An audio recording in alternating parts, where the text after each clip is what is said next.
In any program that aims to accelerate performance or transform an organization, whether that be strategically, whether that be from a performance standpoint, whether that be cultural, it needs to come from deeply inside that organization. Now, the first question we ask our customers, or at least the leaders of those companies, is what would our culture need to look and feel like in order to be truly successful and make this a great place to work? Now, our simple model here examines the three elements that are necessary in order for any change to take place. The first is the want to, the second is the how to, and the third is the chance to, and this is where the cultural elements really come into their form. So firstly, the want to. Does the purpose of this organization resonate?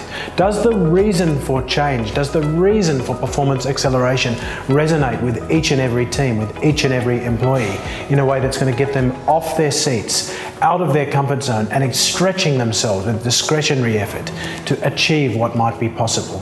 Secondly, into the how to. Have they got the skills? Have they got the frameworks? Have they got the step-by-step methodologies that we teach in our practical training that gives them the know-how as to what needs to be done now? And lastly, as we move into the chance to, what is the environmental context? What are the cultural elements? What are the key cultural attributes that leaders display and emphasize in their words and actions as they go about moving through the organization? What can we do to shift those things in a more practical, acceptable, and conducive way to achieve constructive progress?